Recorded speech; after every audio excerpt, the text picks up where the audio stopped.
Quand j'étais petit, comme beaucoup de gens, j'ai grandi avec les films d'animation Disney. Je compte même plus le nombre d'heures que j'ai pu passer à bouffer toutes ces histoires en boucle, à voyager à travers le monde entier, à travers toutes les époques, vivre des aventures, combattre le mal, rire entre amis et rencontrer plein de nouveaux personnages. J'ai passé mon enfance à m'attacher à tous ces univers, des personnages, voire même tomber amoureux. Comme beaucoup d'entre vous, j'imagine, Disney a bercé mon enfance, et même aujourd'hui, il me suffit de revoir la jaquette de mes VHS préférés pour y replonger instantanément. Ah tiens, par exemple, ce truc là.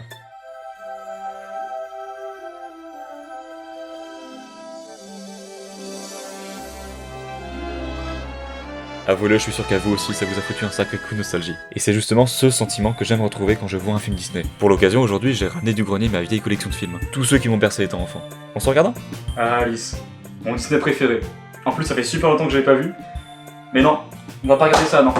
Non, à la place, on va regarder cette merde.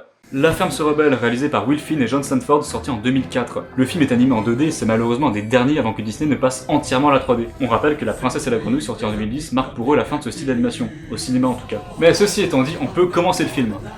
Pour l'instant, on a affaire à un film qui est visuellement agréable, les chara-designs sont intéressants, l'animation est belle, en plus la musique d'intro est entraînante. On rentre directement dans le bout du film. Ouais, peut-être qu'on va passer un bon moment finalement. Le film commence donc par nous introduire notre protagoniste, Maggie, une vache de ferme qui, qu'on pourrait qualifier de... Tu es grosse, Mélissa. Tout le monde m'appelle le gros porc. Me voilà. Je vous plais? Ouah, c'est laid. Mais Maggie se retrouve à devoir changer de foyer depuis qu'un voleur de bétail nommé Alameda Slim s'en soit pris à son ranch, forçant son propriétaire à le revendre. Elle est donc par conséquent placée dans une autre ferme voisine. Une ferme laitière! J'espère qu'ils font pas dans la léger. Putain, préparez-vous parce que ce genre de blague de merde, on va en bouffer pendant tout le film. Dans cette nouvelle ferme, Maggie va faire la connaissance de ses nouvelles amies, Miss Calloway, la matriarche du groupe, et Grace qui est... Doucement. Je perçois énormément de vibrations négatives. Valérie Pécresse, visiblement. Vous m'avez manqué. Mais aussi, nous rencontrons tout le reste de la ferme, à savoir un bouc, un canard, des poules, des poussins et... Waouh, t'es sûrement la plus grosse vache de toutes les grosses vaches. Oh putain, mais le petit lâche ça comme ça, il a pas peur de Mediapart. Je m'assois dessus. Mais malheureusement pour nos steaks sur pattes, leur fermière est endettée sur régénération. Et la ferme sera saisie d'ici 3 jours. Il n'en faut pas plus pour que nos 3 vaches décident de se lancer à la poursuite du voleur de bétail afin de toucher la récompense et ainsi sauver la ferme. Et ce plan n'a même pas commencé que ça pue déjà la merde. Bah, et toi, t'aurais fait quoi à leur place? Je sais pas, moi en vrai, si j'étais la fermière et que là j'avais pas tous mes petits animaux trop mignons, bah... Je tape un giga barbug.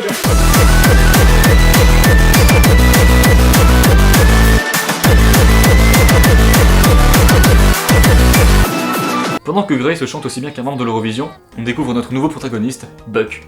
Un cheval qui rêve de combattre le crime et d'être le destrier de ce type, Rico, un chasseur de primes lui aussi sur la piste de Slim. Maggie, Calloway et Grace arrivent finalement en ville, mais effrayées par les bruits qui les entourent, elles décident de se réfugier dans un cabaret, ce qui n'est pas la meilleure stratégie, il me semble. Faites-moi sortir ces vaches! Ok, mais lesquelles? Suite à cela, nos héros décident de se mettre en route pour rejoindre le convoi de bétail.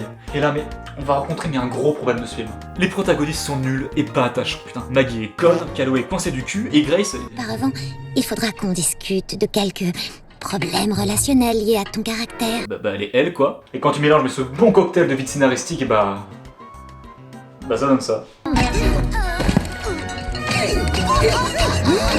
Du catch dans la bouillère. Hé, gaffe à la selle. Je passe au moment où les vaches repassent devant la ferme de Maggie, on a encore droit à un flashback, gna gna gna c'est triste, gna gna gna on s'en branle, on nous dit que la ferme a été vendue, et personne reconnaît le méchant alors qu'il porte juste un chapeau des lunettes. Enfin, j'avoue, c'est ridicule. Ah, vous êtes qui?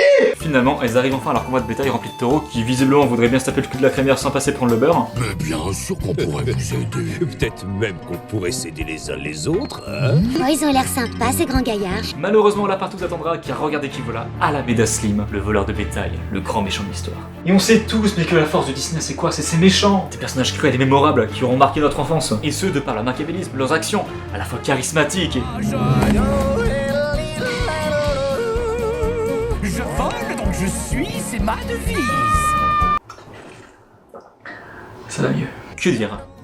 Que dire de ce truc? Mais on est d'accord que même sous acide, j'ai pas vu des trucs pareils. Ça, c'est une vision des enfers que l'œil humain n'est pas censé voir, je vois pas d'autre explication. Enfin, je deviens fou là quand même. Comment est-ce qu'on peut passer de ça Infernal, bacchanal. à ça?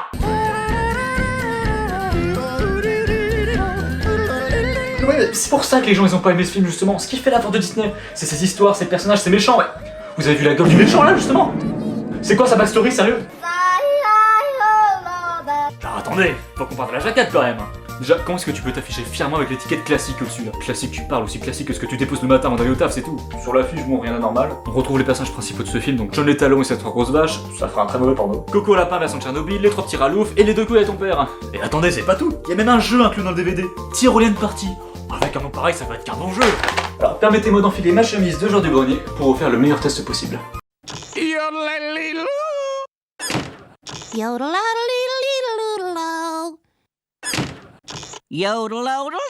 Ouais. Bon, on va attendre GTA 6, hein. De retour au film, parce qu'il le faut bien.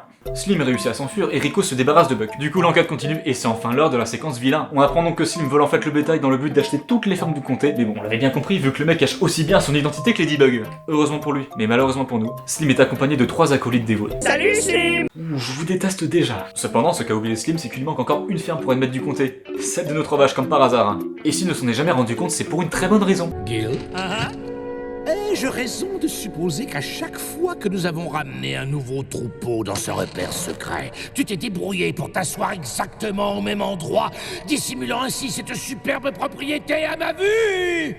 Y'a rien de mieux pour mes petites fesses! Eh, va manger du caca là au lieu de me parler de conneries à la con. Pendant ce temps, au petit coin de paradis, la vente aux enchères se prépare. Je croyais que les vaches avaient promis de revenir. Papa, qu'est-ce qu'on va devenir si elles reviennent pas? Ah bah ça, aucune idée, hein. En tout cas, je trouve qu'elle met les prix bien bas hein, pour quelqu'un qui ne vend pas à sa famille. Hein. Elle a vite retourné sa veste. Hein. Désolé les amis, mais j'avais vraiment besoin de cet argent, vous savez. Et il fallait absolument qu'elle m'achète le dernier album de Noël Leroy. Allez, sans rancune. De leur côté, les héroïnes de ce film de merde continuent de suivre la trace du bug pour rejoindre Slim. Mais la pluie finit par tomber dans le désert et inonde tout. Ok, c'est qui le scénariste ici? Bon, on va passer l'instant émotion et suspense parce qu'évidemment, c'est Disney, tout le monde s'en sort, blablabla, les persos se disputent, on a droit à la séquence émotion avec une nouvelle musique et...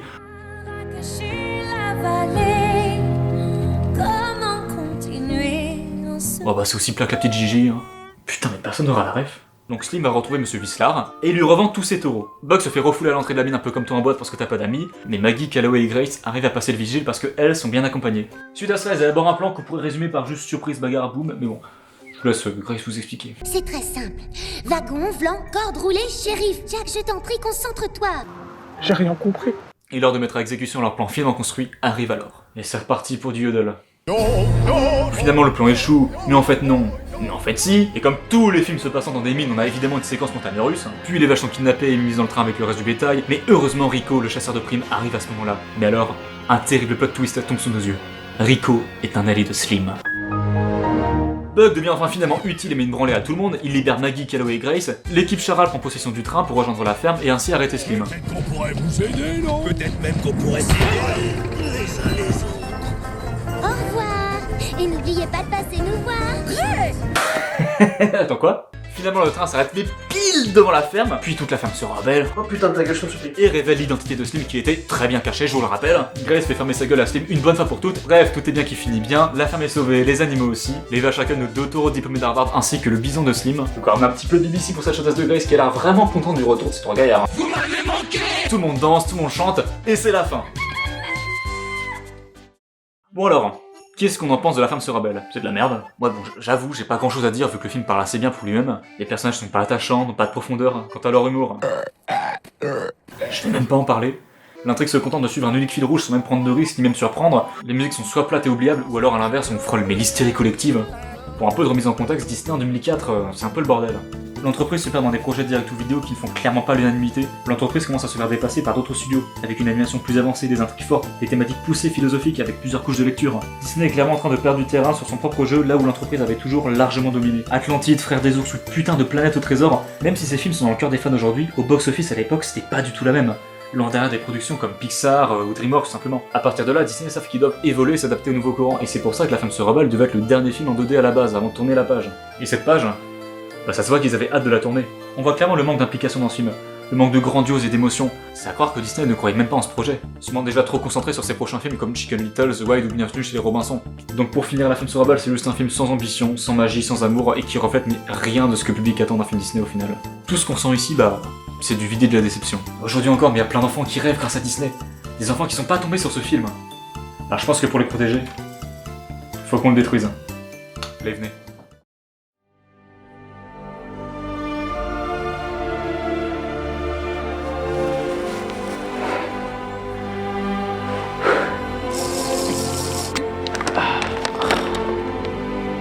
Ça y est, nous y est.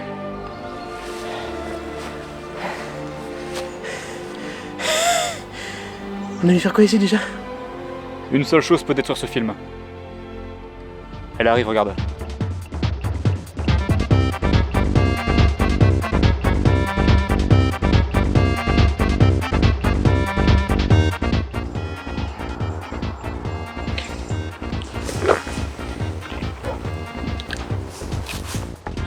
Allez-y.